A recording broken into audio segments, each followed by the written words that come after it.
Bom dia a todos novamente. É com grande alegria que iniciamos o segundo dia da programação da Jornada de Estudos sobre a nova CLT, realização da Escola Judicial da 18ª Região.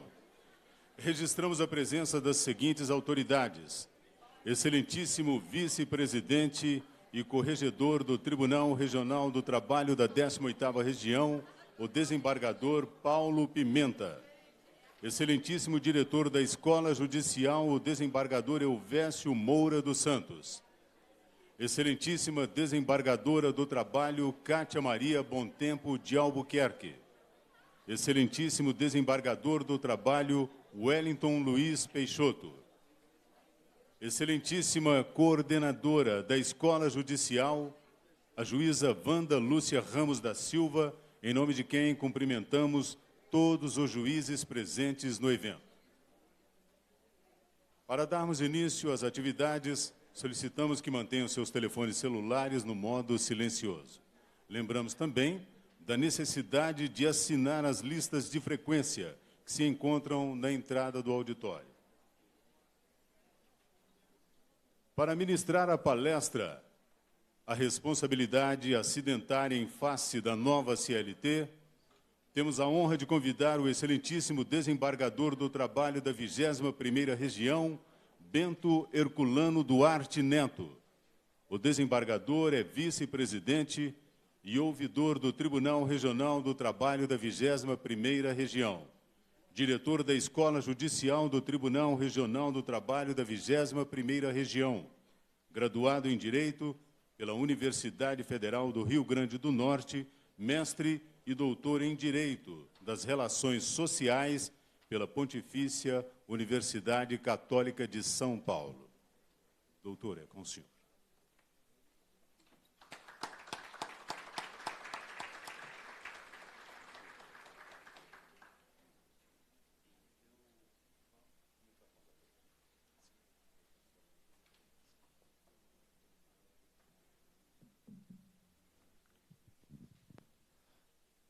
Bom dia a todos.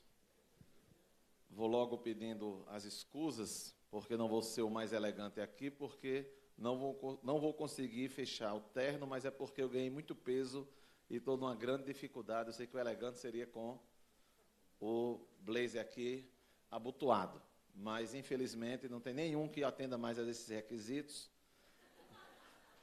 Mas estamos começando sexta-feira, agora no nosso tribunal, é sábado, aliás, amanhã, um programa chamado TRT na Medida.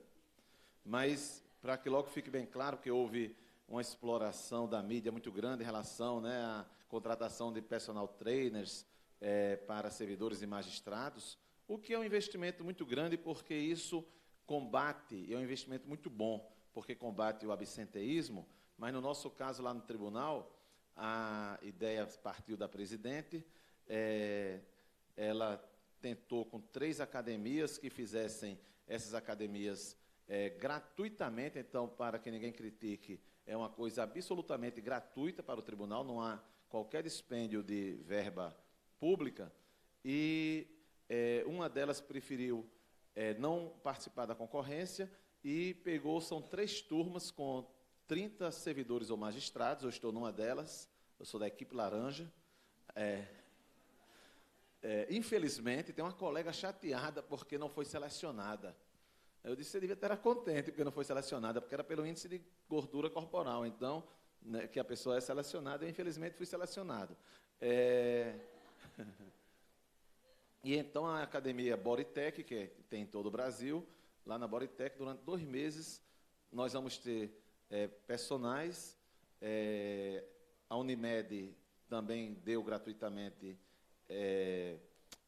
nutricionista e até massagens lá no tribunal, tudo gratuito, então é um programa muito interessante. E a academia faz isso, claro, porque quer depois ter os clientes dentro da sua empresa. Então, é uma boa ideia. Mas então, realmente, não vai dar.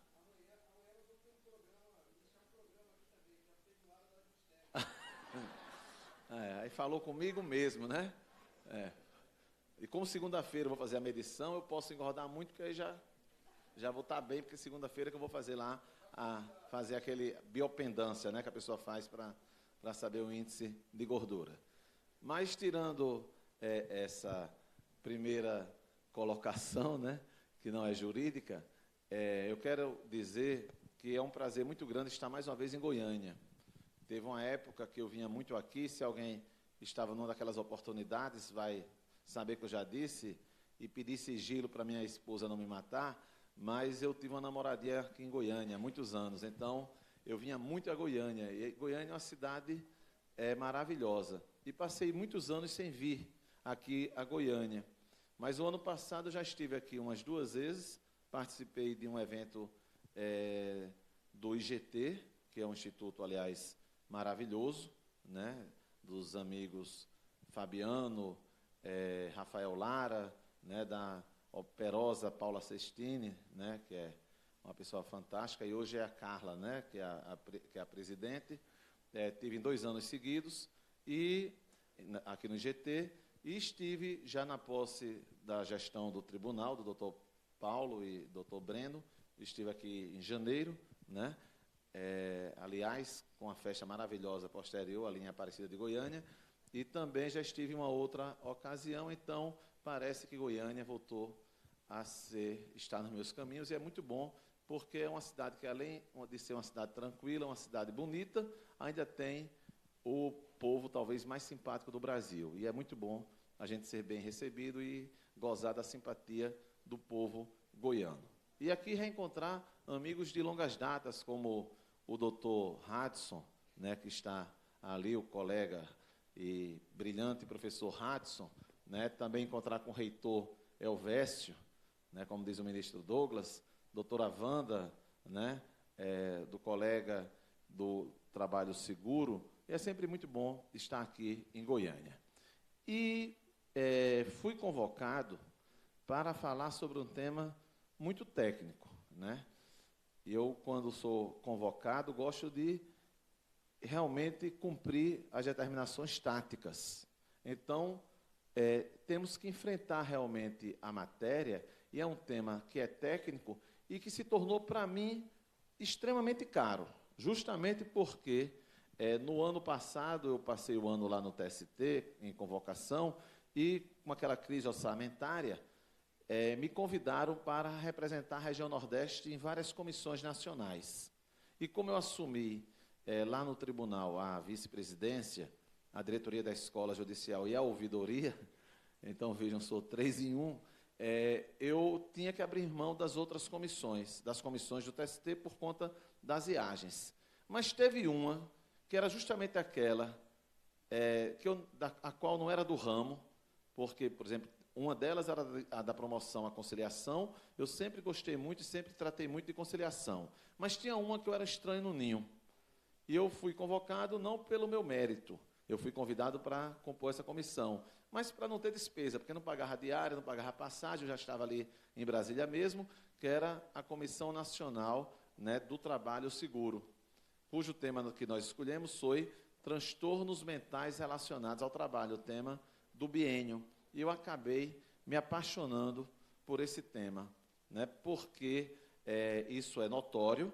No Brasil, nós temos um índice estúpido de acidentes de trabalho e de doenças ocupacionais. E o tema que a gente escolheu, particularmente, é um tema muito delicado, porque de muito difícil aferição, que permite também que pessoas de má fé tentem praticar verdadeiros estelionatos, mas é um tema muito grave que precisa ser enfrentado, que é a questão dos transtornos mentais no trabalho. Mas é um tema difícil, né? Teve um dos seminários que nós organizamos, teve um médico lá do INSS, professor Hudson, que contou de um caso de uma moça que não estava afastada do trabalho há meses e que foi lá fazer um exame lá no INSS para renovar seu afastamento, e quando chegou lá, chegou de burca, e com a mãe e o marido, não falava nada, de burca, e a mãe chorando o tempo todo, lastimando a situação da mulher, da filha, o marido dizendo que perdeu a mulher, só que ele fez uma investigação. No dia anterior, ela fez o exame para renovar a carteira de motorista dela. E tinha passado nesse exame. Então, vejam, mas a gente sabe que para você diagnosticar uma doença da mente é uma coisa, um mal da mente é uma coisa dificílimo diagnóstico. E em relação às demais doenças profissionais, em relação aos acidentes de trabalho, todos nós sabemos que o Brasil é campeão mundial. E esse é um problema gravíssimo. Por quê? Porque tem um problema humano, né, o problema da saúde da pessoa, e sabemos o quanto é difícil para a pessoa que sofre um acidente de trabalho, o quanto é difícil o mal que se faz à família da pessoa acidentada, da pessoa acometida por uma doença ocupacional, né? E também tem o aspecto econômico. E o aspecto econômico que é suportado pelo governo, e aí todos nós contribuintes que estamos suportando esse problema, e tem o aspecto da própria empresa. E nós temos que sempre ter em mente que os empregadores têm que estar bem para que os empregados também estejam bem. Apesar de nós estarmos vivendo num momento extremamente delicado, sem dúvida, eu às vezes assim fico olhando para cima e pensando, por que será que nós tivemos esse acirramento? Será que foi só por conta de uma disputa eleitoral há 3 anos que foi muito acirrada e muito aproximada? Porque nós verificamos que no Brasil hoje, agora todo mundo, né, eu não posso aqui dizer em Goiás, porque aqui em Goiás tem pelo menos 3 times sortes, né? Mas lá no meu estado, dizer, ou é ABC ou é América, não pode ser Alecrim. Aqui não, porque tem o Goiás, tem o Vila Nova, né, e tem o Atlético Goianiense, que parece que é o melhor time aqui hoje de Goiás. E ainda tem o Goiânia, que parece que minguou um pouquinho, né? Mas assim, ou é preto ou é branco. E é isso que a gente tem visto. Eu organizei um seminário sobre a reforma trabalhista em Natal, agora dia 18 de agosto, 18 e 19, com 1.600 pessoas. Foi assim uma coisa muito boa em termos de repercussão, porque ali foi assim, sacudimos a reforma e houve uma repercussão muito grande, gente de todo o Brasil. E um dos palestrantes era um vice-presidente da Confederação Nacional da Indústria, e onde ele próprio, que claro defendeu a reforma, mas ele próprio disse que tinha que se criticar um aspecto da reforma, que era o nítido revanchismo na reforma. E essa é uma verdade. Se a gente olhar, vai ver que se partiu de um pressuposto de que a legislação ela favorece demais, eu não estou dizendo que concordo com isso, né? Mas partiu-se desse pressuposto, que ela era excessivamente protecionista, então, né, havia de se ter uma proteção do empregador e muitas vezes aí sim, protegendo demais e logo a parte que é a mais sorte, causando uma certa estranheza. E nós que militamos não só na Justiça do Trabalho, mas que estudamos o direito do trabalho, que é uma coisa muito mais ampla, nós sabemos que o direito do trabalho, ele tem na sua raiz esse caráter protecionista. Claro, eu sempre uso, para ficar uma coisa mais fácil das pessoas entenderem, o exemplo do direito do consumidor. Qual é a raiz do direito do consumidor? Qual a raiz do Código de Defesa do Consumidor? É o fato de nós termos uma relação jurídica bilateral, nós termos não a paridade. Nós temos partes que têm uma condição jurídica, não é só econômica, mas a condição jurídica, que na doutrina consumerista, inclusive, ela estabelece de maneira muito clara de que a hipossuficiência não é econômica, ela é jurídica. Eu achei engraçado porque o exemplo que eu usava para fazer essa comparação era sempre a hipótese de Ike Batista e comprar uma mercadoria numa pequena mercearia. E nesse seminário que eu fiz em Natal, teve um ministro do TST que usou o exemplo também com Ike Batista. Eu brinquei com ele, você devia fazer igual a mim, a gente tem que mudar o personagem, né, porque agora a gente não pode usar o empresário Ike Batista para fazer essa comparação. Mas, na verdade, como lá, conosco, além da hipossuficiência econômica, é a hipossuficiência jurídica que está em jogo. Então, eu sei que eu estou dizendo aqui, né, eu estou ensinando o Padre Nócio ao vigário, né, estou dizendo o beabá, mas sabemos que o direito do trabalho tem essa essência. O seu eixo central é proteger o mais fraco, é dentro de um conceito aristotélico ou pitagórico de igualdade, né, que igualdade é você tratar desigualmente os desiguais e igualmente os iguais, né, os desiguais na exata medida da desigualdade existente, né? Então, por isso mesmo, é que a gente já começa para falar sobre responsabilidade acidentária, aí o tema é, na nova CLT, começa a refletir. Será que nós temos uma nova CLT? Será que podemos, quem conhece a história da CLT, continuar falando em CLT? E quero deixar bem claro, justamente, para não cair no erro que eu acabei de apontar, dizer que, pessoalmente, entendo que a reforma trabalhista trouxe na lei coisas muito boas, algumas até ótimas, né? Outras nem tanto, mais boas, mas trouxe também coisas ruins e algumas péssimas. Por quê? Porque falta justamente faltou naquele momento, aquilo que se apontou, e a meu ver, a interpretação é que fez com que, às vezes, acontecesse isso, um excesso de protecionismo. E o excesso, com ele, ninguém pode concordar. Eu dou exemplo em sala de aula, sou professor na Universidade Federal de Teoria Geral do Direito do Trabalho, então o primeiro contato dos alunos é comigo na área de Direito do Trabalho. Eu costumo dizer que até com um filho, todo mundo sabe que se você proteger demais, qual vai ser o resultado disso? Você estará fazendo um bem ou estará fazendo um mal a um filho? Né? Todo mundo sabe que ele será uma criança mimada. Não sei se ainda vocês usam esse termo aqui também, para não dizer mal educada. Eu tenho 3 filhas mulheres, né? Uma de 29, uma de 20 e uma de 4 meses. Faltou só da geração dos 10 anos, né? Porque senão eu deveria ter feito uma filha também, que tivesse 10 anos para, né? Agora cada uma com uma mulher diferente, né? Então, essa é a questão, né?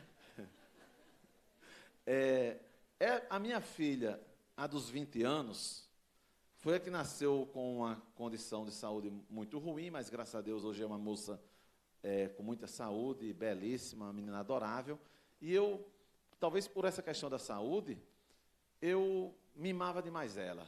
A minha então esposa reclamava era muito, né? Porque eu não deixava ela chegar nem perto e fazia, eu li, sem nenhum exagero, não estou aqui floreando não, eu li 2 vezes aquele livro de Samitiba, de saudosa memória, Quem Ama Educa, porque eu sei que eu estava fazendo mal para minha filha, e hoje até eu tenho mais paciência com algumas coisas dela, por isso, porque eu sei que eu tenho uma parcela de culpa, porque protegi demais, porque o amor às vezes faz a gente querer proteger demais, porque todo excesso, aquela história, tudo muito é demais, ou tudo demais é muito, né? Então, claro que a gente não pode querer algo demais, mas nós não podemos deixar de reconhecer a espinha dorsal do direito do trabalho, que é o protecionismo. E eu já disse para os meus alunos que a primeira turma que eu tenho que conversar já sob a luz da reforma, porque claro que eu não seria uma pessoa, digamos, incoerente, de mesmo sem estar em vigor, que estará em vigor no dia 11 de novembro, mas eu não posso dar um curso, né, na beira da reforma, sem falar sobre a reforma, e eu já disse a eles, a primeira coisa que a gente tem que discutir é a subsistência ou não, né, se continua ou não o princípio do protecionismo ao trabalhador, que quase todo mundo tem havido um consenso dizendo permanece o princípio do protecionismo do trabalhador. Mas eu confesso que algumas vezes eu tenho dúvidas. Basta a gente ler o texto da reforma. segundo Wólia Bonfim, ela disse que achou, dos 117 artigos que foram alterados, 7 apenas onde é com proteção efetiva ao trabalhador. Claro que temos coisas boas que são neutras. Por exemplo, eu fui lá na Comissão Especial da Reforma, na Câmara dos Deputados, e lá eu disse, olha, essa história de redução de intervalo entre a jornada para, no mínimo, 30 minutos, é uma coisa que vai ao encontro dos empregadores e dos empregados. Porque lá no tribunal, na segunda instância, nós temos a opção dos servidores trabalharem ou 7 horas corridas, 8 horas com o intervalo entre a jornada. Sabem quantos no meu gabinete optaram pelas 8 horas com intervalo? Nenhum. Nenhum. Absolutamente nenhum. Nem eu optaria. Até porque essas 7 horas cá entre nós, né, a turma ainda sai para o lanche, né, ainda vai na Caixa Econômica Federal ou no Banco do Brasil, né? Deve ser a mesma coisa, mas mais ou menos. Eu até brinco, tem que ser como no Rio, que você dá 7 horas, mas tem que ser líquidas, porque tem uns 30 minutos para a turma ter os seus afazeres. Fracionar férias, nós juízes estamos revoltados, porque não podemos mais fracionar. Muitas vezes o nosso interesse é que fracionemos as férias, mas não podemos, né? Somos discriminados com isso, porque há uma resolução onde se diz que não podemos fazê-lo. Mas a turma gosta de fracionar férias. Mas 90% do que está na reforma trabalhista não foi feito com o intuito de proteger trabalhadores e boa parte não foi feito com o intuito de modernizar. Fazendo isso aqui uma ressalva, de maneira muito objetiva, né? Eu sou colega de colégio do relator da reforma, lá na Câmara dos Deputados. Estudamos juntos no Colégio Marista.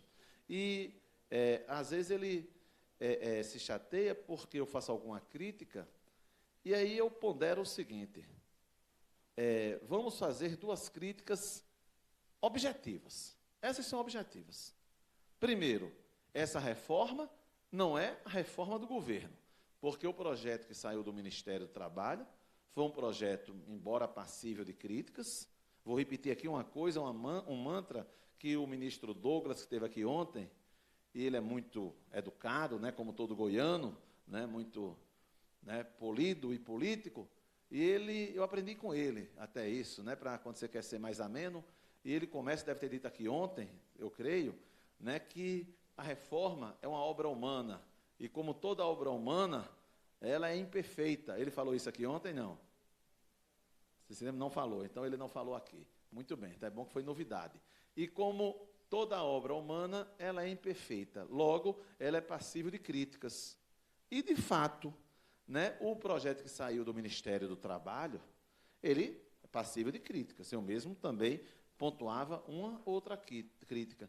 Mas era um projeto enxuto, que vinha de um eixo central da reforma, que esse eixo central, ele é pregado, foi preconizado desde o governo Fernando Henrique Cardoso. Na época, o Partido dos Trabalhadores criticava esse eixo, mas quando assumiu o governo, passou a fazer a mesma defesa, a mesma coisa, né? E o que foi retomado, que é o tema, inclusive, da palestra da tarde, né? Que é a palestra do professor Platon, que é a prevalência do negociado sobre o legislado. E aí, um grande problema logo, é que é a negociação coletiva. E talvez essa seja a principal crítica que eu faço à reforma trabalhista, porque em alguns aspectos se colocou a prevalência da negociação individual sobre a legislação. E aí, pessoal, ninguém pode negar que se parte de uma ficção, porque não existe negociação individual em 99,9% dos contratos individuais de trabalho. Não há negociação. Há uma imposição, né? O que é do mercado, porque tem mais gente buscando emprego do que emprego sendo oferecido. Mas o que foi que aconteceu? Esse projeto chegou na Câmara, ninguém pode acusar o relator e os demais integrantes da comissão especial de falta de debate, de dialética, porque tivemos as posições as mais diversas, até porque na comissão havia representantes de todas as vertentes ideológicas, e lá se discutiu vastamente o projeto. Mas era um projeto alterando 7 artigos da CLT. 7. Aí vem a crítica. O relator apresentou um projeto onde ele mexeu em 117. E a Câmara dos Deputados, em regime de urgência, deliberou e aprovou esse relatório, em regime de urgência, ou seja, em um dia, aprovou um relatório que mexe na vida de cerca de 80 milhões de brasileiros. E com isso, é uma coisa objetiva, ninguém pode concordar. Faltou debate, porque nós teríamos que ter um debate a respeito do que iria se alterar na vida de milhões e milhões de trabalhadores e também de empregadores, porque a reforma não é só para trabalhadores, é também para empregadores. E a segunda crítica, feita de maneira muito objetiva, diz respeito, pessoal, à postura inusitada do Senado Federal. Que na Câmara, o presidente Rodrigo Maia fez uma coisa que só Eduardo Cunha tem tido coragem. Olha um paradigma. O regime de urgência foi rejeitado num dia e ele, no outro dia, insistiu e o que foi rejeitado foi aprovado no dia seguinte. O que já é uma coisa esquisita. Mas o Senado superou. Por quê? Porque o relator, que é o Ricardo Ferraço, lá do Espírito Santo, isso está escrito no relatório dele, não é invenção minha. Isso foi vastamente noticiado pela imprensa. Ele disse, tem várias coisas erradas no relatório, tem várias coisas erradas naquilo que a Câmara aprovou. E ele apontou a questão da lactante em trabalho em insalubridade em grau máximo, por aí se vai. Apontou diversos equívocos. Ele disse, porém, não obstante, e aí está nas entrelinhas, porque ele, claro, não ia dizer o que eu vou dizer agora, nós, senadores, vamos descumprir com a nossa obrigação constitucional, a obrigação constitucional de ser uma casa revisora naquela circunstância, porque nasceu na Câmara, senão seria o inverso. Vamos descumprir com a nossa obrigação constitucional e vamos aprovar ainda assim, sugerindo que o presidente da República conserte os erros por meio de vetos ou de medida provisória. E parece que a medida provisória está chegando, né, professor Calvé? Né? A medida provisória, ela está chegando. Então, vejam que coisa impressionante. Aí, outro dia, logo em seguida, eu assistindo TV Senado, passando ali rapidamente, parei, aí tinha lá uma senadora do Amazonas dizendo o seguinte, o Espírito Santo agora só tem 2 senadores, porque o senador Ferraço, ele passou a condição de um mero assessor do presidente da República, porque ele está fazendo sugestões para o presidente, ao invés de estar cumprindo com a sua função constitucional de senador. Ele quase esgoela essa pobre coitada, porque partiu para cima, ficou chateado com a certa razão dele lá, enfim. Então, esse é o quadro. E esse é o quadro, e em falando de responsabilidade acidentária, eu busquei aqui focar num dos pontos mais polêmicos da reforma, ou mais criticados, havendo no meio jurídico, né, uma crítica quase que consensual, unânime. Né? Já dizia Nelson Rodrigues que toda unanimidade é burra. Mas talvez aqui não seja tão burra, que há, embora não haja unanimidade, porque tem gente que aplaude, que é o famoso tarifamento do dano extra patrimonial. E com uma precificação a partir do salário. E eu creio que isso será uma das coisas que devem ser alteradas pela medida provisória, se não modificando a questão do tarifamento, tirando algo que o Supremo já declarou até inconstitucional em relação à lei de imprensa, mas pelo menos essa questão de se ter como único parâmetro para o estabelecimento de uma indenização a questão do salário do empregado. Por quê? Porque isso pegou muito mal. Isso pegou muito mal. Você dizer que a dor varia, ou o direito do trabalhador varia conforme apenas o salário que ele vem a receber. Mas em relação à responsabilidade acidentária, é claro que sabemos que o acidente de trabalho, à luz do direito, do direito previdenciário, inclusive da infortunística, temos uma equiparação com a questão da doença ocupacional. Né? E quais são as esferas de responsabilidade decorrentes do meio ambiente do trabalho?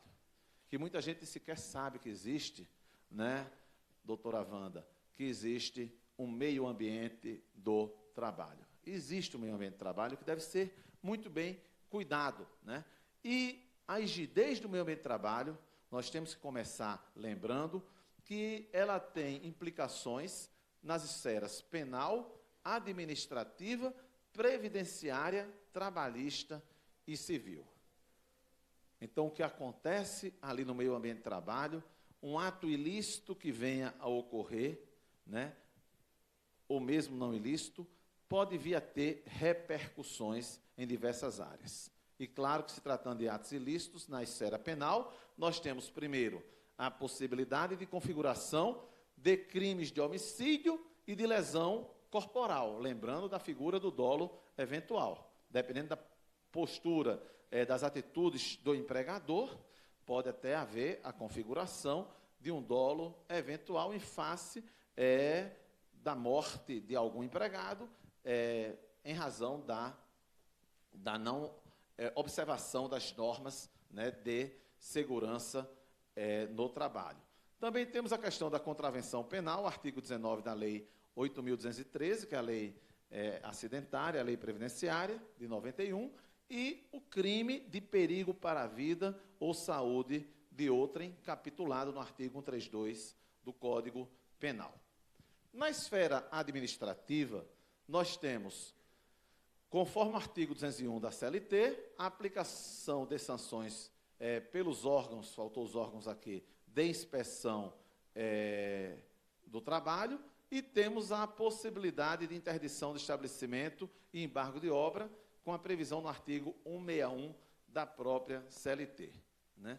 Do ponto de vista da responsabilidade previdenciária, né, nós temos a concessão de benefícios previdenciários, como auxílio-doença, acidentário, auxílio-acidente, pensão por morte e a aposentadoria por invalidez. E temos a questão da ação regressiva contra o causador do dano, nos casos de negligência quanto às normas padrão de segurança e higiene do trabalho. Lá na Comissão Nacional do Trabalho Seguro, quando a gente tem as nossas reuniões, e que muitas vezes, na maioria das vezes, os senhores que são gestores regionais participam, nós sempre temos 3 dias de reunião. O primeiro, apenas a gente da Comissão Nacional, o segundo com os regionais, e temos o terceiro com o Comitê Interinstitucional, participando a Fundacentro, o Conselho Federal de Medicina, a Secretaria da Previdência, antigo Ministério, o Ministério do Trabalho, o Ministério da Saúde, Ministério Público do Trabalho e, inclusive, a AGU. E uma das coisas que a gente discute muito e tenta fazer uma colaboração para essa questão das ações regressivas. Né? Por quê? Porque não é justo que o contribuinte arque com o custo decorrente de um ato ilícito cometido por um determinado empregador. Né? Então, isso é uma coisa que a gente precisa até aprofundar mais o estudo. E no plano trabalhista, quais são as consequências, né, dos acidentes de trabalho e doenças ocupacionais? Nós temos a questão também da estabilidade provisória do acidentado, artigo 118 da Lei 8.213 prevê isso, que aí há aquela discussão se, mesmo a pessoa não gozando do benefício previdenciário, se tem ou não direito a essa estabilidade. Eu antigamente me apegava muito à literalidade, nesse caso, da lei, e entendia que não haveria esse direito, o empregado não teria o direito se não tivesse efetivamente gozado. O que foge ao bom senso, e depois de uma melhor reflexão, mudei meu ponto de vista pessoal, porque muitas vezes ele não consegue, até por culpa do empregador, alcançar esse benefício previdenciário e não pode ser penalizado por conta disso, ou seja, com o benefício ou sem o benefício, ele pode vir a gozar dessa estabilidade, né, até 1 ano após o gozo do benefício ou com outro marco, no caso não ter gozado.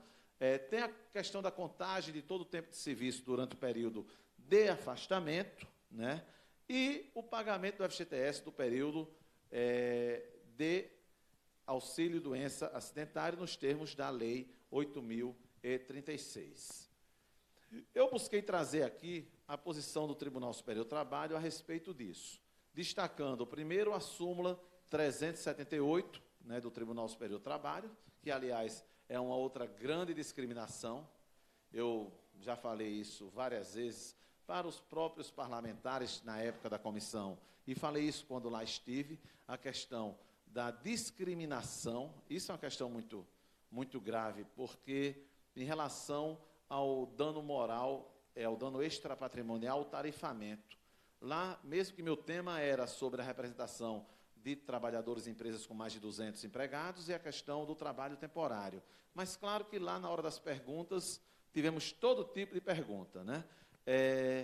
E uma delas, falando sobre a indústria do dano moral, um deputado de São Paulo, do PSDB, e ele disse assim, muitas vezes com litigância de má-fé, mas esse é um tema, desembargador, que eu sei que nem juízes nem advogados gostam de tratar, que é a litigância de má-fé. Aí, na minha resposta, eu disse, deputado fulano, Vossa Excelência talvez esteja equivocado. Por quê? Porque nós, juízes, gostamos de tratar. Até porque litigância de má-fé, na verdade, significa uma tentativa de enganar o juiz. E ninguém gosta de ser enganado, nem gosta de trabalhar à toa.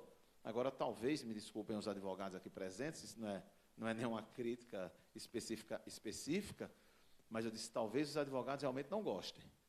Porque eles têm um poder de convencimento tão grande nesta casa e no Senado, que conseguiram aprovar uma lei que proíbe o juiz de condenar diretamente o advogado, mesmo quando ele vê que a mentira não é da parte, e eventualmente do pobre coitado do trabalhador, se for um pobre coitado, e sim do próprio advogado. Mas ainda assim, o estatuto da OAB não permite, eu até brinquei, queríamos nós juízes ter 5% do prestígio e poder de convencimento dos advogados no Congresso Nacional, aqui e no Senado, né? E é mais ou menos por aí, porque somos em menor número, então não há esse prestígio, né, que existe em relação à valorosíssima classe dos advogados, né? Como uma outra lá que é bom, embora fora do tema, eu gosto de lembrar às vezes, foi, antes de falar sobre essa, das perguntas, uma outra disse respeito à crítica ao ativismo judicial e à crítica às súmulas, à edição de súmulas e à vinculação às súmulas. Aí eu olhei para o deputado e disse, vocês acabaram de aprovar um Código de Processo Civil onde se incentiva, se implantando no Brasil, um sistema de precedentes. Embora, como diz um colega processualista, um fast food. Mas um sistema de precedentes à brasileira, mas um sistema de precedentes. Aí agora estão criticando um sistema que foi fundado na necessidade não só de coerência, né, de aceleração, mas, acima de tudo, numa necessidade de segurança jurídica e, mais do que tudo, de igualdade. Aí agora estão criticando, mas apenas na Justiça do Trabalho, inclusive abolindo-se, se é que esse vai ser o entendimento que vai prevalecer, logo depois de eles também terem aprovado a Lei 13.015, que é de 2014. Quer dizer, olhem a contradição. E aí, do jeito que colocaram, impedindo o Tribunal Superior do Trabalho, praticamente, de editar súmulas. Do jeito que colocaram, vai ficar dificílimo, quase impossível, se fazer uma súmula no âmbito do Tribunal Superior do Trabalho. Mas lá na minha participação, a pergunta mais instigante não foi a pergunta, mas foi uma colocação, foi do deputado, e é público, posso dizer o nome, José Carlos Aleluia, da Bahia, do DEM. Quando ele foi perguntar, ele foi falar, eu já fiquei assim, porque tem um colega, um procurador do trabalho, Cristiano Paixão, que falou lá e até viralizou, porque o deputado Aleluia foi virulento. Né? Ele foi virulento e viralizou também. Ele esculhambou com o procurador. E eu já tinha dito ao relator, se o deputado Aleluia vier para cima de mim, ele vai tomar uma resposta à altura. Mas ele foi extremamente gentil, até na crítica, ele foi gentil. Aí ele disse assim, olha, doutor Bento, eu gosto muito de ler. Estou lendo Madame Bovary pela segunda vez. E sempre leio. Ontem eu estava lendo Madame Bovary, aí tomo um conhaquezinho depois do almoço, faço a minha leitura. Aí falou lá da questão da má fama. E aí falou da má fama da Justiça do Trabalho. E ele prega, ele disse lá, não, vamos acabar com a Justiça do Trabalho. Ele disse, vamos acabar com a Justiça do Trabalho. E todo mundo sabe que recentemente, depois da reforma, em um evento, e estou no local próprio, né, do agronegócio, teve uma pessoa que disse, um ex-ministro do TST, que disse assim, agora abrimos a porteira. O próximo passo é acabar com a Justiça do Trabalho. E aí o deputado Aleluia falou isso. Aí eu cheguei para ele na resposta, eu disse, deputado Aleluia, um dia desse eu estava no aeroporto, aqui de Brasília, e é verdade, não ia mentir, e encontrei com um deputado do seu partido, meu amigo pessoal. E ele, brincando, chegou para mim e disse assim, olha, Bento, estou aqui com esses empresários, e eles não estão contentes com a Justiça do Trabalho brasileira, não. Aí eu disse, deputado, você tem toda a razão. Na frente da turma. Você tem toda a razão. Agora, contente mesmo está o povo brasileiro com os políticos brasileiros. Esse está contente, deputado. Então, aí eu vou dizer aqui, com todo respeito, toda a questão da maneira de dizer, que eu poderia ter saído algemado lá da Câmara, dependendo do jeito que eu dissesse o que eu disse lá. Eu disse, agora, eu tenho a impressão, deputado Aleluia, que a nossa má fama, eu acho até muito injusta, porque é a justiça com os maiores índices de produtividade, com o maior volume de trabalho, a mais rápida, a mais acessível, o que a turma não gosta, mas é a mais acessível, pelo menos até entrar em vigor a reforma, depois vai ser talvez a menos acessível, né? Mas eu tenho a impressão que a má fama da classe política está um pouquinho além da nossa má fama. E até ele riu e disse muito mais. Até o próprio deputado riu, né? E em relação à reforma trabalhista, sem dúvida que essa questão do acidente de trabalho e da doença ocupacional, ela foi tratada de maneira absolutamente discriminatória em relação à condição de empregador. Como eu já disse por aí, é como se o empregador virasse um pária. E vamos dar exemplos, né, um pouquinho adiante e adiantando um pouquinho, para não tomar o tempo do professor Calvé, que aqui chegou. E a súmula 378 do Tribunal Superior do Trabalho, do TST, ela justamente fala que é constitucional o artigo 18 da Lei 8.213, que assegura o direito à estabilidade provisória por 2 meses após a cessação do auxílio doença ao empregado acidentado, né? Dizendo que são pressupostos para a concessão da estabilidade, o afastamento superior a 15 dias e a consequente percepção do auxílio. Mas aí faz a ressalva. Salvo se constatada após a despedida, doença profissional que guarde relação de causalidade, porque o diagnóstico pode ser posterior, até os efeitos, né, da doença podem vir depois, e como eu falei a vocês, e essa súmula, ela, se for bem interpretada, é a famosa, e temos que, no sistema de precedentes, é muito bom que sempre nos lembremos que a vinculação não é com súmula, embora vejam que o Código de Processo Civil, na contramão da crítica ao ativismo, o Código de Processo Civil, por exemplo, no famoso 489, diz que não se considera fundamentada a decisão que vai de encontro, não só a súmula, como fala de precedentes e de jurisprudência. Né? Cercaram de todos os lados. Mas o que faz, sabemos, a vinculação é a famosa ratio decidendi, a razão de decidir. E analisando essa súmula, ela não exclui a possibilidade de se verificar que, embora não se trate de efeitos posteriores, mas se trate de dentro do contrato de trabalho, mas se por alguma razão que não decorra de uma culpa do empregado, ele não teve o acesso ao benefício previdenciário, isso não obsta a sua percepção da estabilidade, né? E o inciso terceiro fala também da questão do contrato a prazo também, a questão da estabilidade, né? A súmula 440 fala do auxílio acidentário, dizendo que assegura-se o direito à manutenção de plano de saúde ou de assistência médica oferecido pela empresa, não obstante suspenso o contrato em virtude de auxílio-doença acidentário ou de aposentadoria por invalidez. E aí chegamos no início da parte que mais nos interessa, né, que é a famosa responsabilidade civil. E que sabemos que, o que é muito curioso, o direito civil protege o ser humano muito mais do que o direito do trabalho, particularmente a partir da reforma trabalhista. Vejam que inversão de valores que nós temos.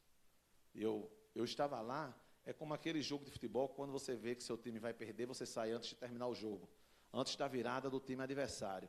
Coincidentemente, era a nossa reunião do Trabalho Seguro, naquele dia fatídico, na fatídica segunda-feira, em que, isso na minha visão pessoal, claro, o TST entendeu, no pleno, por 14-11, que não se aplica a multa de 10% do artigo 523 do CPC na Justiça do Trabalho, no processo de trabalho. Eu já sabia, quando eu saí de lá, estava 11-9, mas um dos representantes falou, como amigo escuro e pelo agronegócio, um grande amigo meu, que é advogado, trabalhista, que se chama Bruno Freire, e Bruno já tinha um mapeamento, eu disse, não, a gente vai ganhar, vai virar. Eu digo, então não vou nem ficar aqui, Bruno, para assistir essa desgraça, que para ele não era, claro, porque ele era advogado do agronegócio. Como é que entra na minha cabeça que um crédito de natureza não alimentar vai ser mais protegido do que um crédito de natureza alimentar? Ainda mais quem conhece, eu faço parte também do IBDP, que é o Instituto Brasileiro de Direito Processual, de onde surgiu a ideia da multa do 475J, hoje 523, que essa multa, ela não é sancionatória, não é punindo o mal pagador.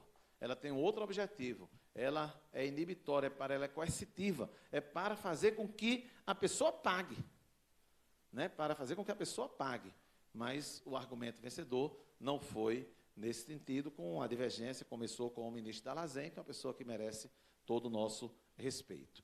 Então, a mesma coisa, eu não vejo como você se amparar no direito civil como o direito mais protetivo do trabalhador do que no direito do trabalho, né? E a responsabilidade civil pode impor a indenização por danos morais coletivos, por danos morais e estéticos, e pode, claro, haver essa acumulação, que era uma discussão que já foi vencida, tem súmula do STJ, que vamos ver adiante, que fala dessa possibilidade de acumulação entre o dano moral e o dano estético, né? E nós temos a possibilidade da indenização por danos materiais. Aliás, né, antes que eu esqueça, quanto ao tarifamento, conforme vem se discutindo, há uma corrente que diz que o dano moral coletivo ficou de fora, e isso me parece óbvio, né, do tarifamento, e mesmo quando fica de fora na hipótese de morte.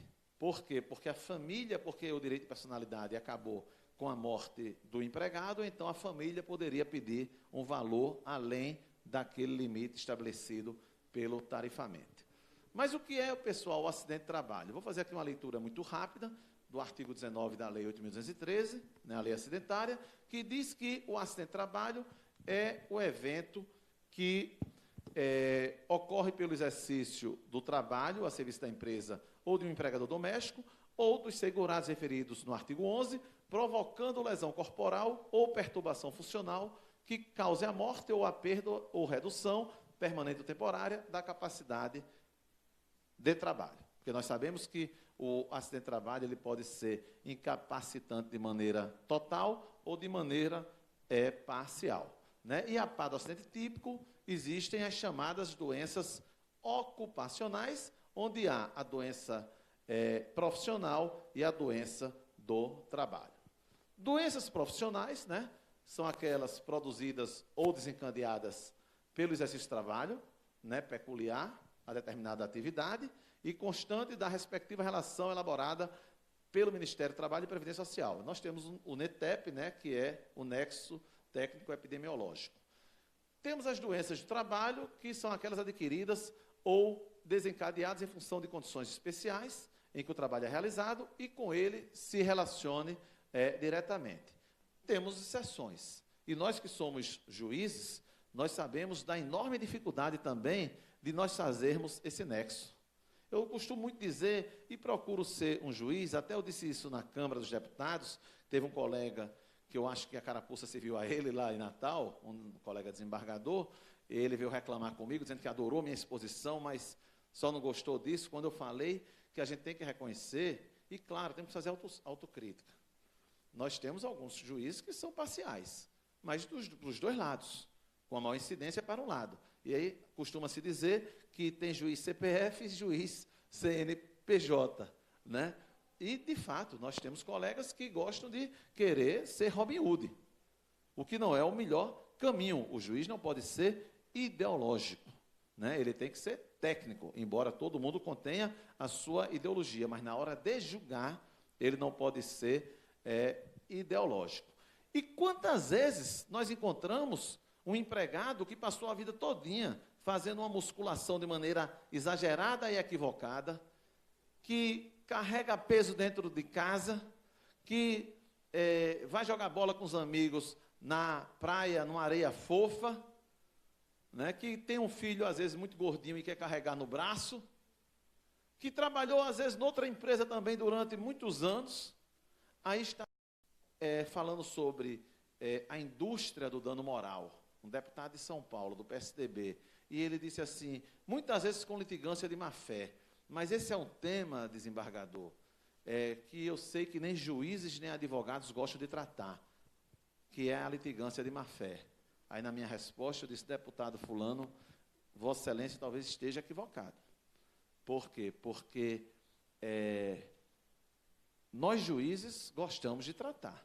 Até porque litigância de má-fé, na verdade, significa uma tentativa de enganar o juiz.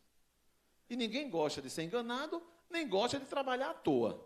Agora, talvez, me desculpem os advogados aqui presentes, isso não é nenhuma crítica específica, mas eu disse, talvez os advogados realmente não gostem.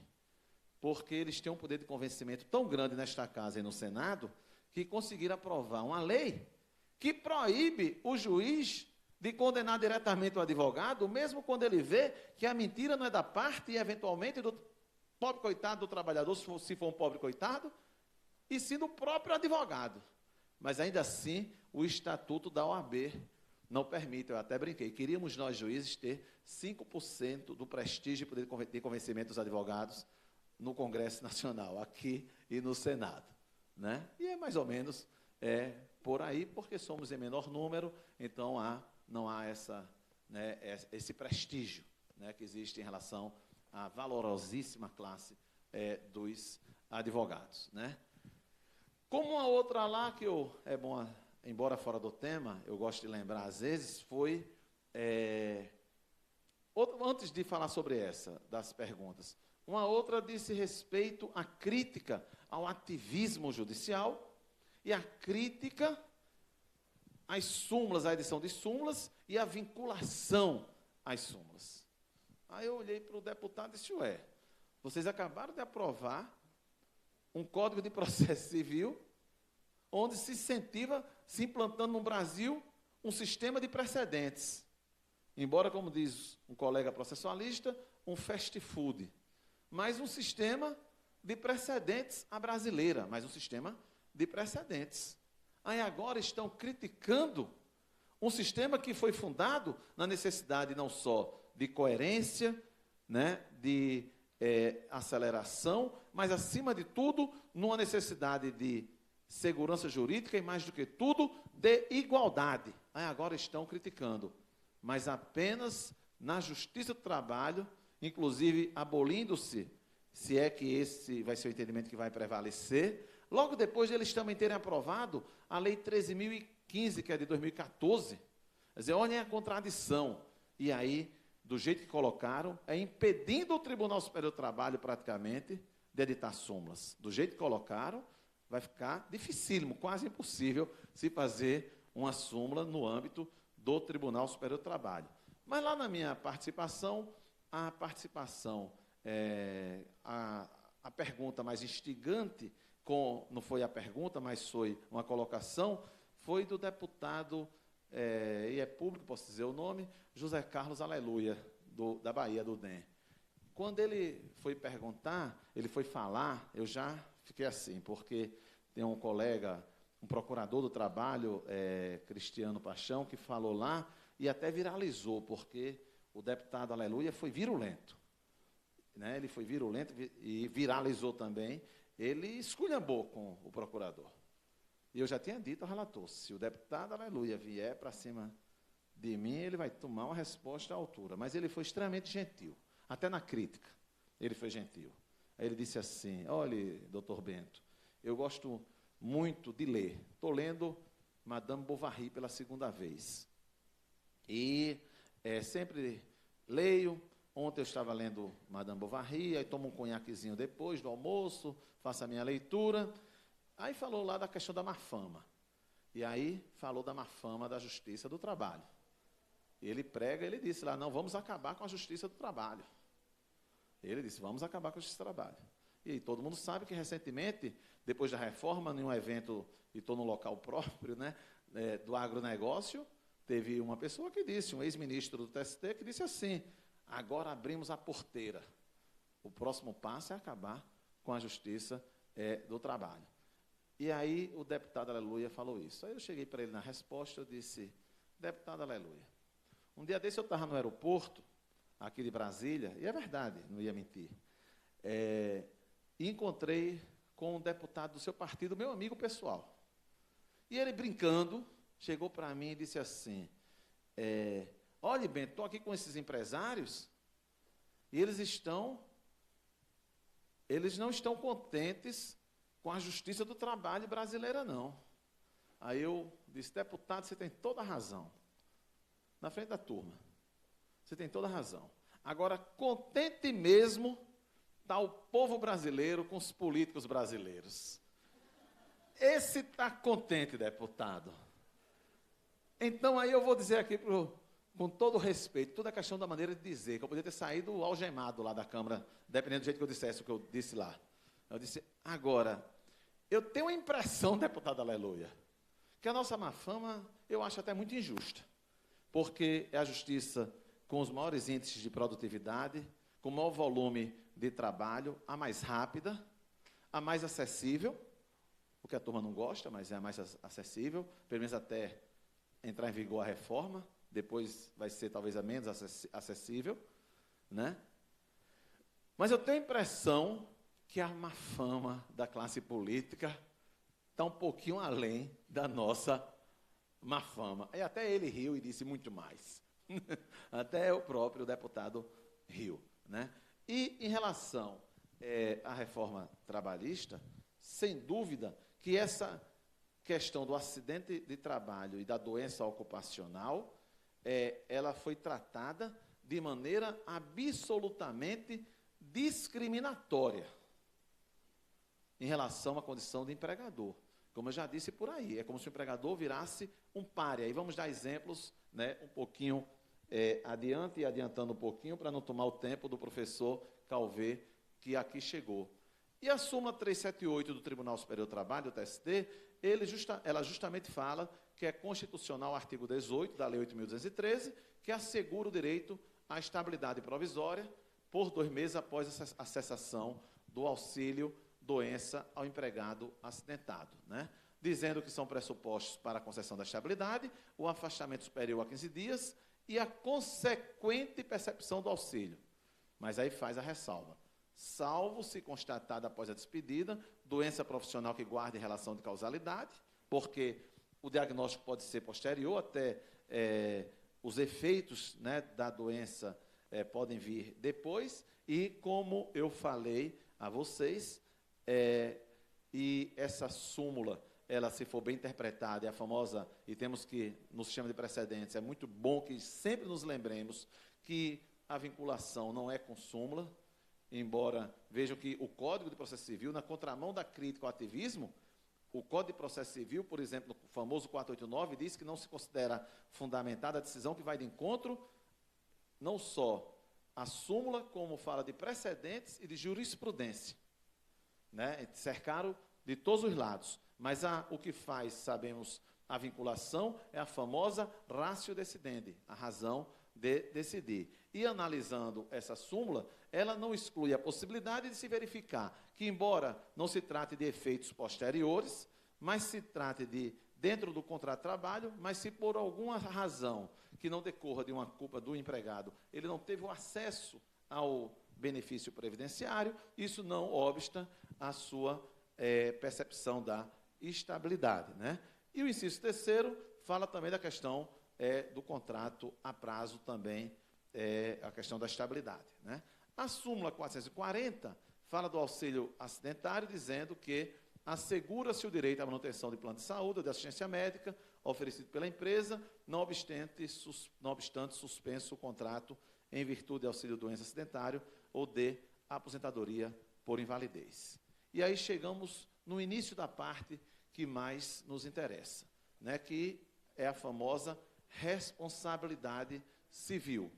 E que sabemos que, o que é muito curioso, o direito civil protege o ser humano muito mais do que o direito do trabalho, particularmente a partir da reforma trabalhista. Vejam que inversão de valores que nós temos. Eu estava lá, é como aquele jogo de futebol, quando você vê que seu time vai perder, você sai antes de terminar o jogo, antes da virada do time adversário. Coincidentemente, era a nossa reunião do Trabalho Seguro, naquele dia fatídico, na fatídica segunda-feira, em que, isso na minha visão pessoal, claro, o TST entendeu, no pleno, por 14-11, que não se aplica a multa de 10% do artigo 523 do CPC na Justiça do Trabalho, no processo de trabalho. Eu já sabia, quando eu saí de lá, estava 11-9, mas um dos representantes falou, como amigo escuro, pelo agronegócio, um grande amigo meu, que é advogado, trabalhista, que se chama Bruno Freire, e Bruno já tinha um mapeamento, eu disse, não, a gente vai ganhar, vai virar. Eu digo, então não vou nem ficar aqui, Bruno, para assistir essa desgraça, que para ele não era, claro, porque ele era advogado do agronegócio. Como é que entra na minha cabeça que um crédito de natureza não alimentar vai ser mais protegido do que um crédito de natureza alimentar? Ainda mais quem conhece, eu faço parte também do IBDP, que é o Instituto Brasileiro de Direito Processual, de onde surgiu a ideia da multa do 475J, hoje 523, que essa multa, ela não é sancionatória, não é punindo o mal pagador. Ela tem um outro objetivo, ela é inibitória, ela é coercitiva, é para fazer com que a pessoa pague, né? Para fazer com que a pessoa pague. Mas o argumento vencedor não foi nesse sentido, com a divergência, começou com o ministro Dalazen, que é uma pessoa que merece todo o nosso respeito.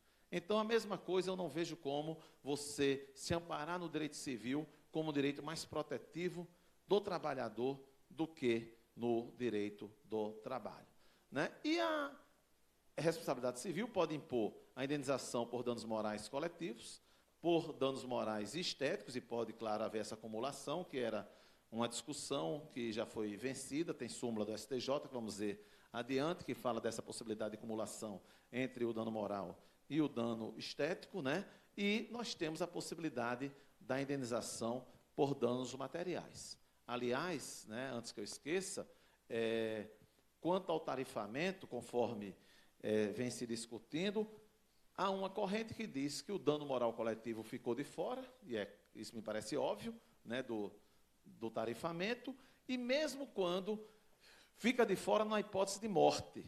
Por quê? Porque a família, porque o direito de personalidade acabou com a morte do empregado, então a família poderia pedir um valor além daquele limite estabelecido pelo tarifamento.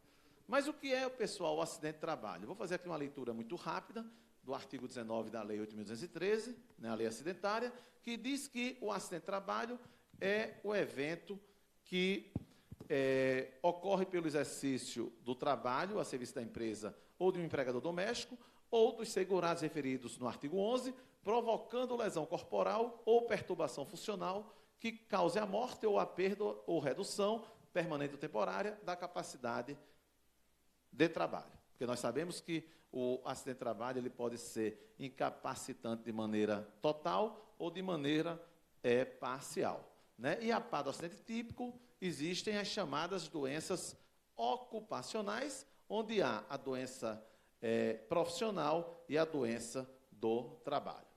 Doenças profissionais, né, são aquelas produzidas ou desencadeadas pelo exercício de trabalho, né, peculiar a determinada atividade e constante da respectiva relação elaborada pelo Ministério do Trabalho e Previdência Social. Nós temos o NETEP, né, que é o Nexo Técnico Epidemiológico. Temos as doenças do trabalho, que são aquelas adquiridas ou desencadeadas em função de condições especiais em que o trabalho é realizado e com ele se relacione diretamente.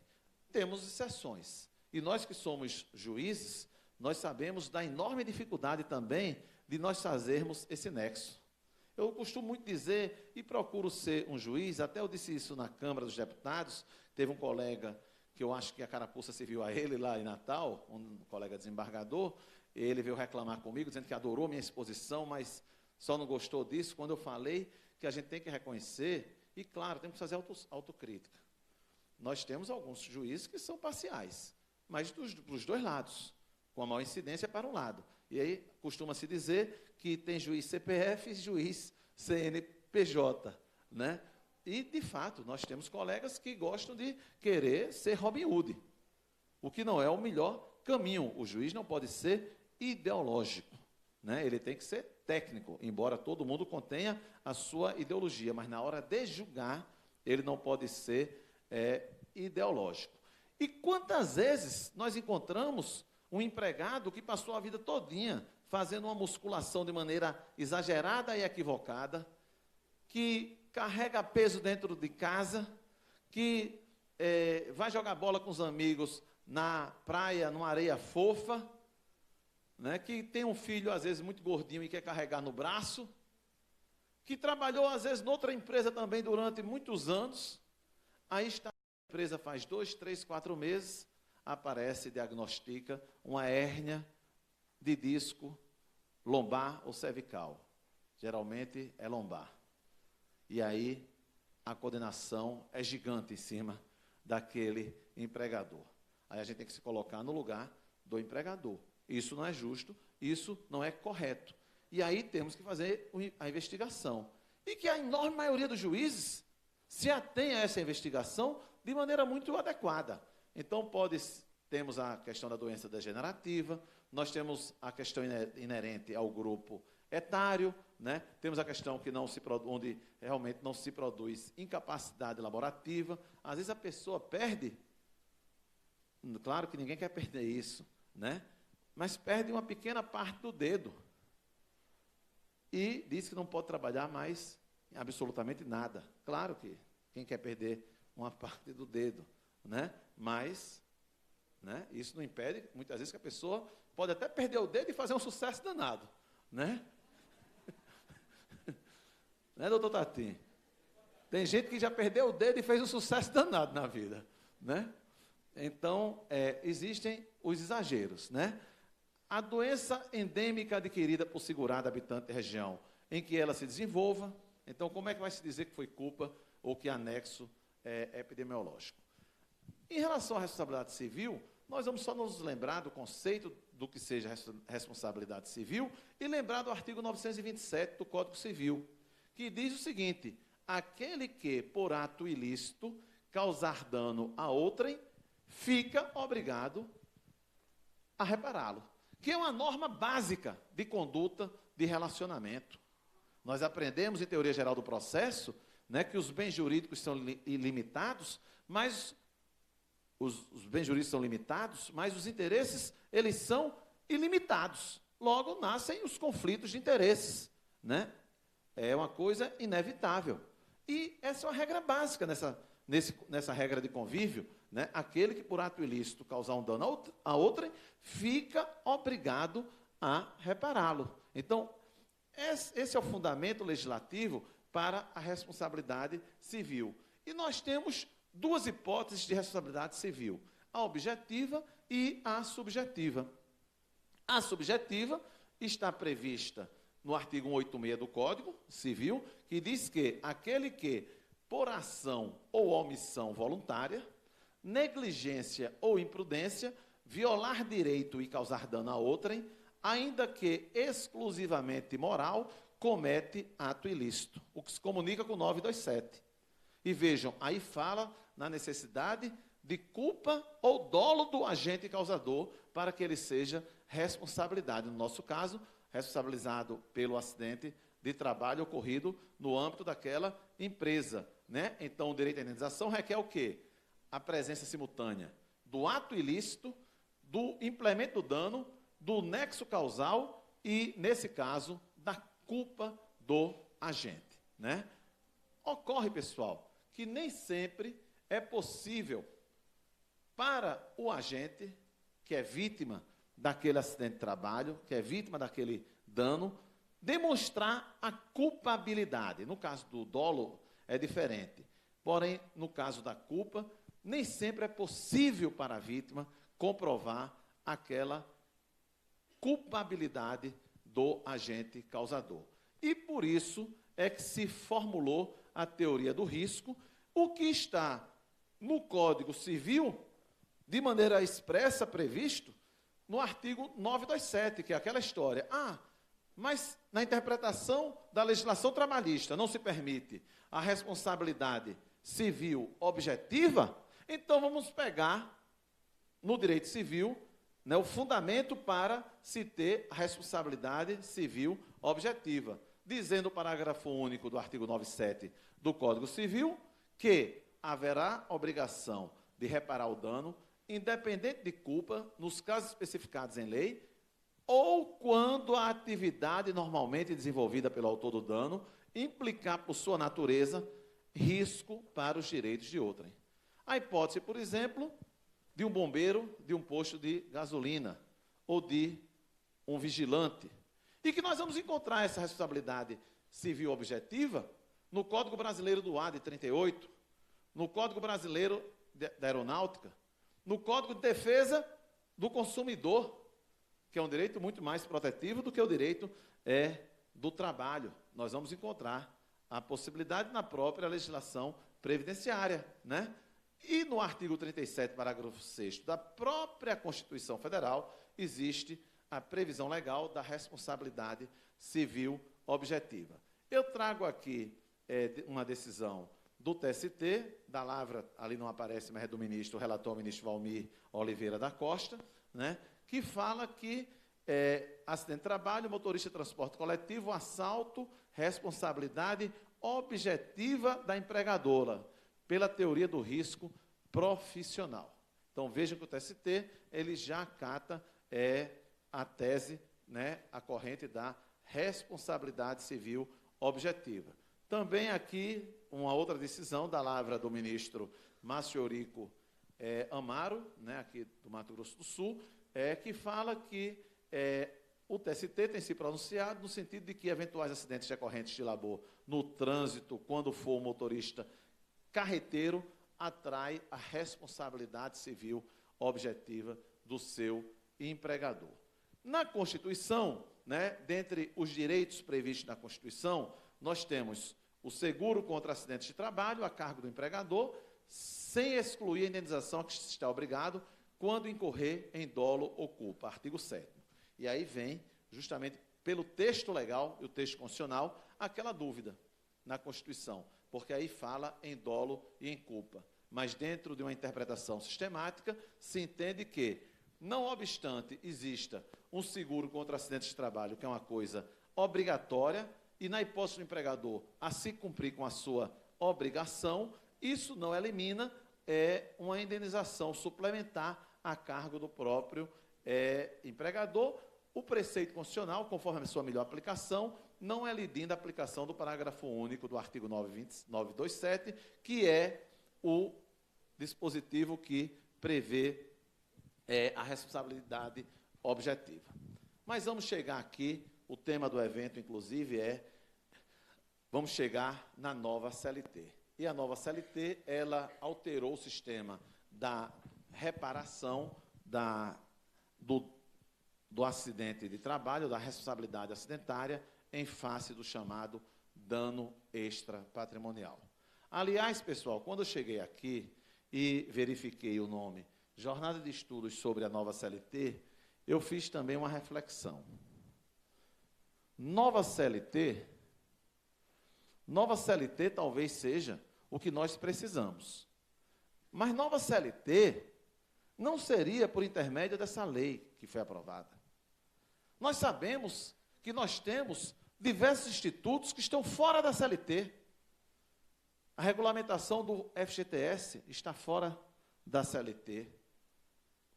O repouso semanal, o 13º salário, atividades como do petroleiro, está tudo fora da CLT, porque CLT, como o nome já diz, foi uma consolidação feita pela comissão de Arnaldo Sequinde e outros 3, Segadaziana e outros 2, que fizeram lá atrás e consolidaram, sistematizando tudo que estava dentro. Então, talvez agora seja o momento, sim, de nós fazermos uma nova CLT para o futuro. Uma CLT que seja um código do trabalho. É o momento de se colocar tudo que está fora para dentro. E aí, de maneira equilibrada, sem revanchismo. E aí, para que tenhamos um instrumento para propiciar o crescimento econômico, um instrumento para que ajude nisso, não para criar empregos de maneira direta, porque, como eu disse lá, comecei lá na Câmara dizendo isso, e já disse em dezenas de palestras, a primeira coisa que eu venho dizer em relação à reforma trabalhista, aí a turma que participou da elaboração não gosta, é natural que não gostem, é o seguinte: é minha plena convicção que essa reforma trabalhista, por si só, não vai gerar um emprego sequer. O que gera emprego chama-se crescimento econômico. Tanto que, com essa velha CLT que está em vigor, há poucos anos o Brasil estava no regime do pleno emprego, em torno de 5% de desemprego. Pleno emprego com essa CLT. Nós temos visto nos jornais, diariamente, se dizendo que está aumentando o número de empregos. E com a velha CLT. Ela só entra em vigor no dia 11. Não é com a nova CLT. Agora, claro, era necessário se modernizar. Tem coisas que, se precisar modernizar pontualmente, coisas que até poderiam estar com uma certa distorção, até com excesso de proteção. Mas nós podemos ter uma grande oportunidade na frente. Nós podemos, sim, trazendo o que está hoje na legislação esparsa para dentro da CLT e fazermos uma nova CLT, onde irá se aproveitar o que está na reforma trabalhista, mas irá se aperfeiçoar, se retirando os eventuais excessos que aconteceram. Isso é uma ideia que tomara que possa um dia vingar, para que nós tenhamos, sim, um código do trabalho para empresas e trabalhadores. Não podemos ter uma legislação só para empresas ou só para trabalhadores. Nós temos que ter a virtude, né, que está justamente no intermédio, né? Em relação, justamente, ao dano extrapatrimonial, é onde a nova CLT, usando a terminologia aqui do evento, né, do reitor Elvésio, onde houve a alteração. E eu vou, por conta do horário, deixa eu olhar aqui se eu já estou extrapolando quase meu horário, nós temos a questão do dano extrapatrimonial, que pode situar-se no dano moral, no material e estético, né? O que é o dano moral? Né? É quando o ato ilegal do empregador, ele atua sobre o patrimônio do empregado, ferindo direitos personalíssimos, como a intimidade, a vida privada, a honra, a liberdade, reputação, imagem, autoestima, etc. E vejam que, também adiantando a crítica, é que a reforma trabalhista, quando mexe, fala dos direitos tutelados, né, por intermédio do dano extrapatrimonial, não coloca o direito à vida. Então, imagine, não está como um bem de personalidade o direito à vida. E a indenização, ela possui um efeito compensatório, buscando possibilitar o recebimento de uma quantia que vise compensar a injusta agressão. Na Constituição Federal, nós já temos a previsão no artigo 5º, que fala, primeiro, no caput do princípio, estabelece o princípio da igualdade, da isonomia, e fala no inciso 5º do direito de resposta, e no 10, que são, vejam, cláusulas pétreas, direitos fundamentais, que são invioláveis: a intimidade, a vida privada, a honra e a imagem das pessoas, assegurado o direito à indenização pelo dano material ou moral decorrente de sua violação.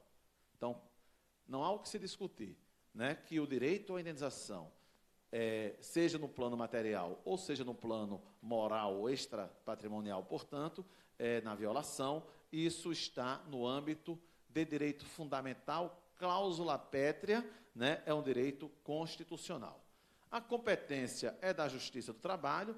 Temos, com a nova redação vinda com a emenda 45, a previsão que compete ao Justiça do Trabalho processar e julgar as ações de indenização por dano moral ou patrimonial decorrentes da relação de trabalho, e não poderia ser diferente, apesar de, há um certo tempo, o Supremo tinha um entendimento diverso, e temos que agradecer muito ao colega da Comissão Nacional do Trabalho e Seguro, Sebastião Geraldo de Oliveira, que fez um trabalho muito grande no Supremo para uma alteração desse entendimento, né? Temos a súmula 392 do TST, que diz que a competência é da Justiça do Trabalho. Temos a súmula vinculante 22 do Supremo, que também trata da matéria, dizendo que a Justiça do Trabalho é competente para processar e julgar as ações de indenização por danos morais e patrimoniais decorrentes de acidente de trabalho propostas por empregado contra empregador, inclusive aquelas que ainda não possuíam sentença de mérito em primeiro grau quando a promulgação da emenda 45.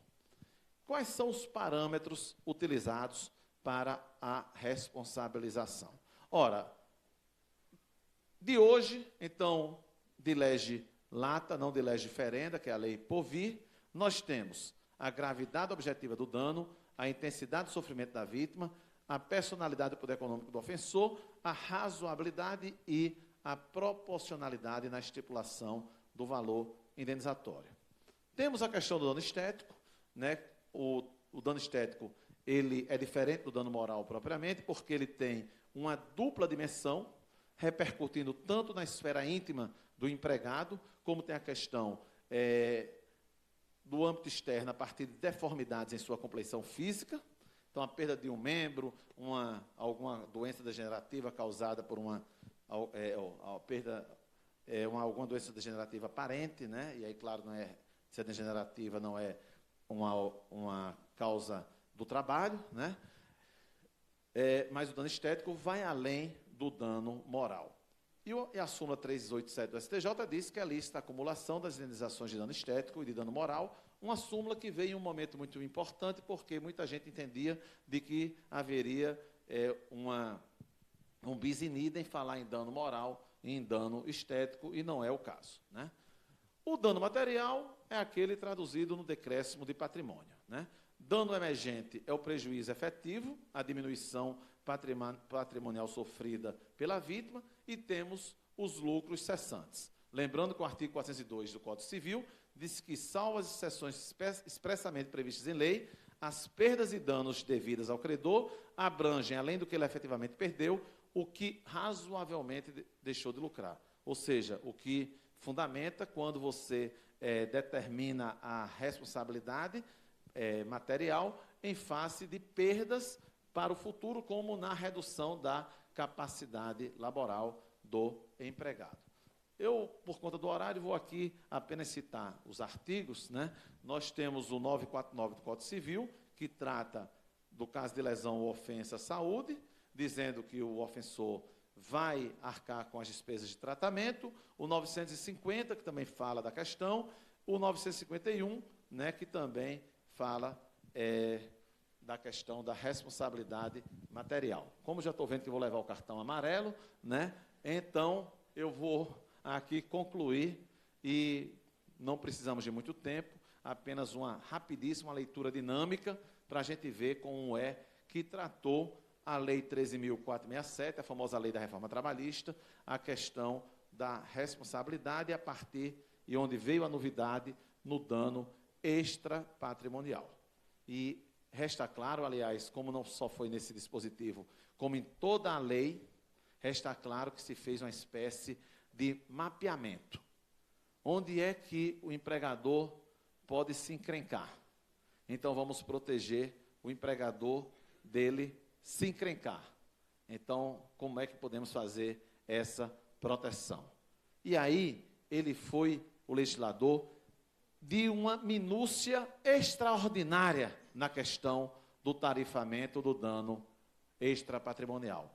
Sem se preocupar em estudar os precedentes do Supremo, porque o Supremo já disse isso de maneira clara, da inconstitucionalidade da tarifação do dano, quando do advento da lei de imprensa. E quando em várias entrevistas que eu já dei sobre, em rádio, televisão, e mesmo em palestras que eu já dei aí, por aí pelo Brasil afora, falando da reforma trabalhista, e quando muitas vezes o entrevistador, com uma espécie de pegadinha, com o intuito de fazer uma pegadinha, ele dizia assim: os juízes não vão aplicar a reforma trabalhista? Eu fiz esse evento lá em Natal, uma sexta e uma quinta. Na segunda, até os ministros da STF que foram lá brincaram.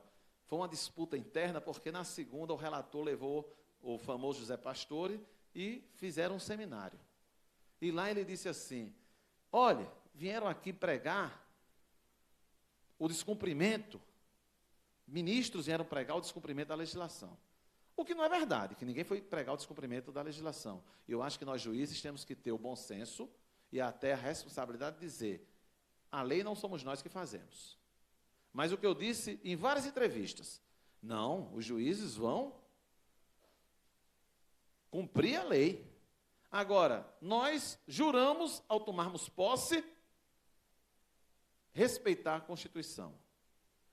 E temos que obedecer à lei quando diz que algumas vezes nós até entendemos de um jeito.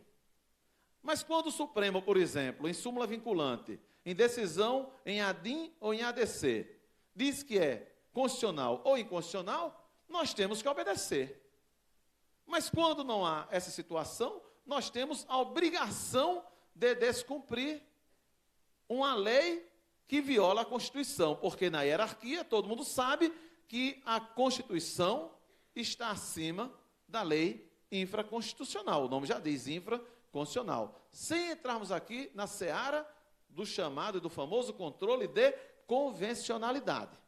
Ou seja, pontos da reforma que foram de encontro a convenções internacionais ratificadas, as convenções da OIT, ratificadas pelo Brasil. Vamos ficar só no chamado filtro constitucional, né?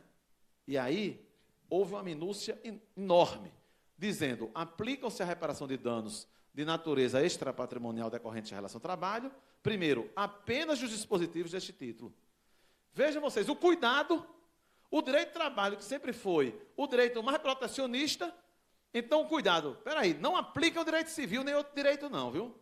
É só o direito de trabalho. Porque para o empresário, para o capital, é melhor aplicar o direito de trabalho. Os outros direitos, não. O trabalhador estaria mais protegido com o direito civil e outros direitos do que com o direito do trabalho. Então, vejam, aqui já diz que veio esse artigo 223 com suas várias letras. 223b diz: causa dano de natureza extrapatrimonial, a ação ou omissão que ofenda a esfera moral ou existencial da pessoa física ou jurídica, as quais são as titulares exclusivas do direito à reparação. E aí, vejam só, deixando de fora o direito à vida, diz: a honra, a imagem, a intimidade, a liberdade de ação, a autoestima, a sexualidade, a saúde, o lazer e a integridade física são os bens juridicamente tutelados inerentes à pessoa física. Né? Então, o direito a permanecer vivo não está aí devidamente tutelado. A imagem, a marca, o nome, o segredo e o sigilo da correspondência são bens juridicamente tutelados. São responsáveis todos os que tenham colaborado para a ofensa, A reparação pode ser pedida cumulativamente com a indenização por danos materiais decorrentes do mesmo ato. Se houver cumulação de pedidos, o juízo discriminará os valores das indenizações. A composição das perdas e danos não interfere na avaliação dos danos patrimoniais, e aí é uma verdadeira aula, ou uma pretensa aula, pelo menos, né, de quem se diz pai da reforma. Ao apreciar o pedido, o juízo considerará a natureza do bem jurídico tutelado, a intensidade do sofrimento, da humilhação, a possibilidade de superação físico-psicológica, os reflexos, a extensão e duração dos efeitos, as condições, o grau de dolo ou culpa, a ocorrência de retratação espontânea, o esforço, o perdão, o esforço para minimizar, o perdão, a situação social e econômica das partes, o grau de publicidade de ofensa. E vejam, fala de uma coisa que a gente sempre considera, porque há o famoso efeito pedagógico na condenação, que diz respeito ao caráter inibitório, e nós, juízes, consideramos a capacidade do ofensor. Mas ele coloca ali a avaliação, na hora de arbitramento, do valor. Ele coloca a situação econômica das partes, mas adiante, contraditoriamente, se coloca o tarifamento. Então, aí onde está o problema, onde está a contradição. Eu vou aqui, para encerrar em 2 minutinhos, prometo, né, que já estou vendo o horário, 2 minutinhos. Se julgar procedente o pedido, o juízo fixará a indenização, e aí tem a questão da tarifação. Vejam só vocês. Ofensa de natureza leve, até 3 vezes o último salário contratual. De natureza média, até 5 vezes o último salário. Ofensa grave, até 20 vezes. E gravíssima, até 50 vezes o último salário. E vejam vocês, que por mais que tenha tentado se evitar qualquer possibilidade do chamado ativismo, ou da interpretação, e sabemos que tem lá, na questão até do TST, e na questão dizendo que não se pode interpretar a lei, tem vários dispositivos onde tenta se limitar a atuação do juiz e do judiciário, mas não deixou de se prever aqui um certo subjetivismo, uma norma dita aberta, quando fala em ofensa de natureza leve, média, grave ou gravíssima. Mas aí com um pecado mortal, porque tarifando, quando a Constituição fala que o valor deve ser conforme a extensão do dano. E o pior, apenas com a remuneração, que convenhamos que nós juízes sempre consideramos a questão da remuneração, mas como um dos elementos. Mas não pode ser no tarifamento como o único elemento para a obtenção de um limite. E nessas entrevistas, quando o pessoal me pedia para apontar um equívoco na reforma, primeiro é engraçado, porque o próprio relator, nesse dia no seminário da segunda-feira, aí ele disse, olha, vieram aqui para pregar o descumprimento da legislação, mas os juízes e o Ministério Público têm que se lembrar que quem faz a lei somos nós do Congresso Nacional. A lei pode ser boa ou pode ser ruim, mas nós é que temos que fazer. Lei ruim não deveria existir. Né? Só faltou dizer constitucional ou inconstitucional. Né? Só faltou se dizer isso, mas certamente não o relator, que é uma pessoa inteligente, mas outros parlamentares já devem ter dito isso. Né? Constitucional, nem que seja inconstitucional, mas o direito de legislar e quem temos que fazer somos nós. Né?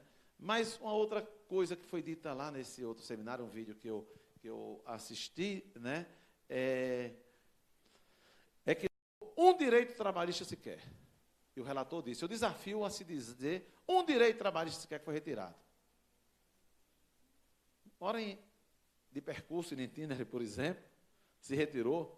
E a gente pode dizer aqui, vários, fora a retirada estrutural, como a violação ao princípio do acesso à justiça, que essa é uma retirada muito mais forte. Mas tem colegas, né, Dr. Ratos participa de um grupo de juízes e professores que eu participo, que é o Ágora Virtual, né, e tem colegas lá dizendo o seguinte, vamos pegar a hipótese de interpretação autêntica. Vamos pegar as declarações dos parlamentares, inclusive do relator, onde se diz que não se retirou um direito sequer. Então, quando houver essa dúvida, esse direito acabou ou não acabou? Não, acabou não, porque está aqui o relator dizendo que não acabou nenhum. Então, esse direito não acabou. Né? Um bom viés interpretativo, esse viés. Ele está dizendo que não acabou nenhum direito. Então, como é que vai dizer que não tem mais ordem de entender? Ele disse que não acabou nenhum direito trabalhista, né? Mas o exemplo que eu dava lá, por exemplo, na emissora de rádio, lá em Natal é muito forte, essa questão de programas de entrevista em rádio, em FMs. Aí tem um entrevistador lá que é presidente da federação, foi presidente do agronegócio lá. Aí ele disse, doutor Bento, mas diga um equívoco. Eu disse, essa história, fulano, de tarifamento de dano extrapatrimonial. Ah, mas havia muitos exageros, por que está errado? Eu disse, vou dar um exemplo.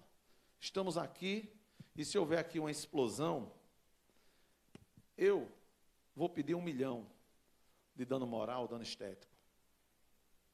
Você que é mais bonito do que eu, vai pedir bem uns 2 milhões. Fulana, tem uma jornalista, essa bonita de verdade, ele é feio para danado. Aí, fulana, que é muito mais bonita do que nós dois juntos, vai pedir 10 milhões. Mas o nosso colega ali que está operando, se for um empregado, o sistema de som, pode sair todo queimado, deformado, muito mais do que a gente. Só vai poder, se ganhar um salário mínimo, só vai poder pedir até 50 vezes o salário mínimo. Vem um elevador com vários empregados. Esse elevador cai por uma culpa absurda da empresa. E tanto faz ser uma pequena empresa, como ser o Bradesco ou o Banco Itaú. Aí, aquele que ganha o salário mínimo, a família vai poder receber 50 vezes o salário mínimo. Aquele que ganhava 10 mil reais por mês, vai a família receber 500 mil reais por mês. E um que não seja empregado, pode vir a receber 1 milhão de reais ou 2 milhões de reais. Numa academia de ginástica, num posto de gasolina. Quem não é empregado vai pedir o que acha compatível. Mas quem é empregado virou um pária. Só pode pedir até 50 vezes e muitas das vezes até 3 vezes o último salário contratual. Será que isso está certo?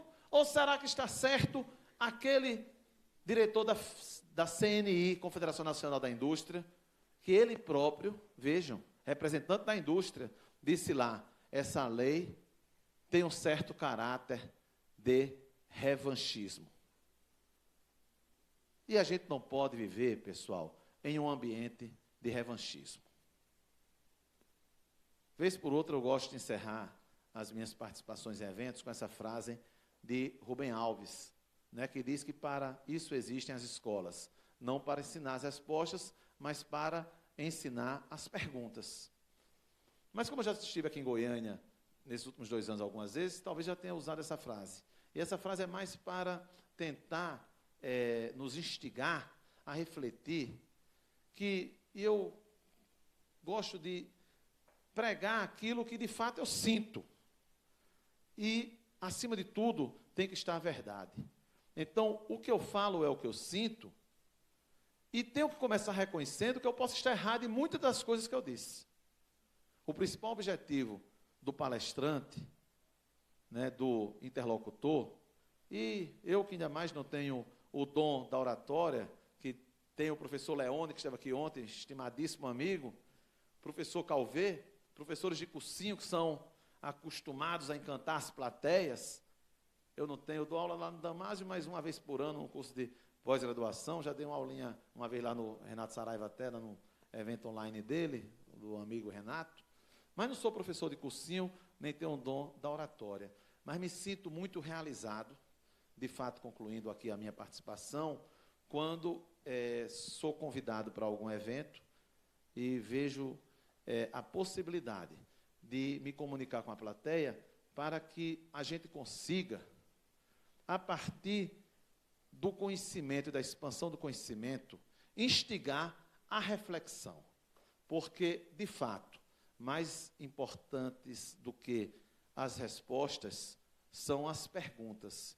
E eu espero aqui ter plantado uma pequena semente para que a gente faça perguntas. Lembrando Kepler, que diz que melhor do que atingir o conhecimento são os caminhos que conduzem ao conhecimento. E a reflexão principal que eu faço a vocês é lembrando de uma frase de um tio-avô meu que era arcebispo lá em Natal. É que essa reforma está feita. Tomara que nós tenhamos uma nova CLT no futuro bem breve, de verdade. Não essa CLT que está tentando se fazer, se perdendo talvez pelo excesso e pela falta de debate, uma oportunidade ímpar de uma verdadeira e benéfica reforma trabalhista. Mas aí, justamente, imaginando que um dia possamos ter essa nova CLT, ainda que sob a forma de código, mas com o nome de CLT, nós mantenhamos viva a esperança. E esse arcebispo, ele tem um livro que diz assim: a esperança não é a última que morre, a esperança não morre jamais. Obrigado pela paciência dos senhores.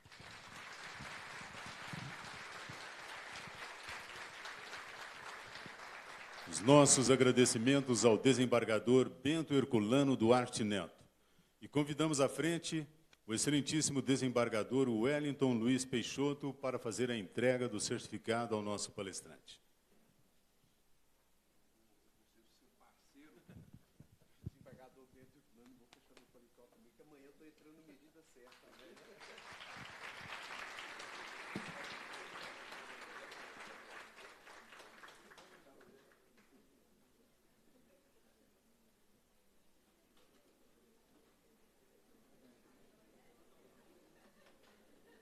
Muito bem, registramos a presença do excelentíssimo desembargador do Trabalho, Mário Sérgio Botazo.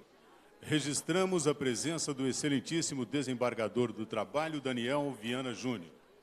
Teremos agora um intervalo de 15 minutos e convidamos a todos para o coffee break. Logo após, retornaremos com as nossas atividades.